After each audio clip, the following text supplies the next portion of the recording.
Julia is concerned. Her patient's condition has been worsening, even after medication. And the lab tests are coming back inconclusive. She's at a loss. Not only that, she's been on call for 24 hours and she is exhausted.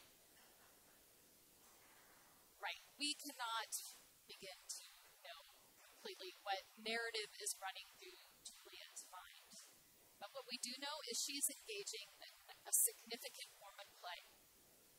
Julia is enacting the day in the life of a doctor through role play. And through role playing, she is developing the skills and dispositions she will need later in life. Whether she goes into medicine and has patients, or whether she takes care of aging parents, or sits behind a screaming child on an airplane. We call this make-believe and pretend. Do you remember that? Chances are everyone in this auditorium, when you were young, you would regularly slip into a new character. Regularly, like daily. Or put yourself in new and interesting, unique situations. I once watched my son take a piece of bacon and turn it into a fire hose for an entire hour. Now, far from thinking this was really strange behavior, we all know this is normal and healthy and natural and really good. And we know this because we also dedicate space and time in our preschools to this kind of play.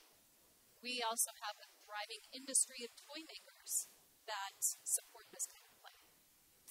For me, and maybe you feel the same, my favorite part of preschool was the little make-believe dress-up area.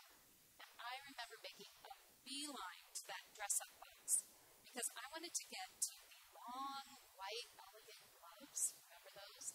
They would go all the way up my arm and up to my shoulder. And then I would drape beads around my neck.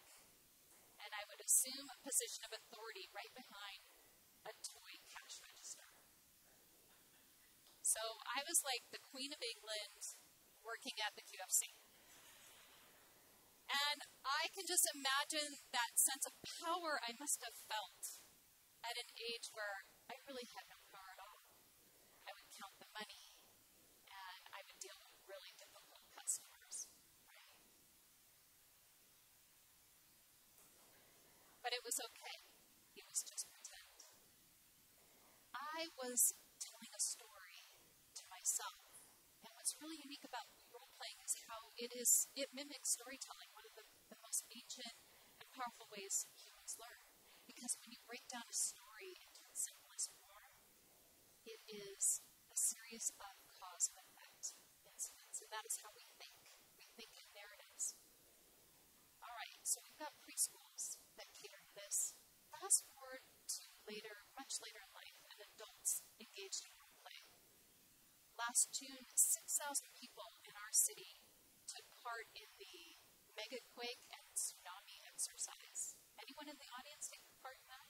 6,000 people in one role play. And just last month, 6 astronauts emerged from their tiny shared geodesic dome on Hawaii after simulating an entire year on Mars. Imagine that, an entire year in a role play.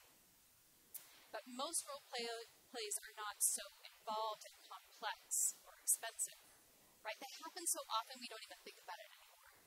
Lawyers engaged in mock trials, actors and actresses in dress rehearsals, coaches and teachers in CPR training. These are low-stakes enactments that prepare us for high-stakes realities. So here's what I wonder. If role plays are such a powerful learning tool, why do they all but disappear after preschool, only to reappear so much later in our professional lives? Shouldn't they be integrated throughout our lives in our classrooms? I'm not alone in thinking that, yes, they absolutely should. In fact, there is a growing movement of teachers who are integrating more project and problem-based learning in their classrooms, which is great. I teach at the University of Washington. I teach a course called Teaching as a Profession. And my students are not teachers. Not yet. They're undergraduates, and they are studying everything from chemistry to computer science. But they're curious about teaching. And so they sign up for my course. And then I later learned that they signed up because they thought it would be really easy. So imagine their surprise when they come to class and I tell them, look, the best way for me to teach about teaching as a profession is to have you feel what it's like to be a teacher. And so I assign them a 90-minute class period to plan, lead, and assess. And that is where they learn how awkward it is to stand in front of a room full of people, 50 in their case, try and get their attention.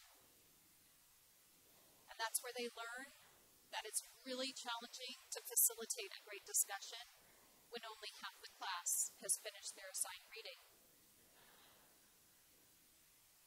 And they make mistakes. Lots of mistakes.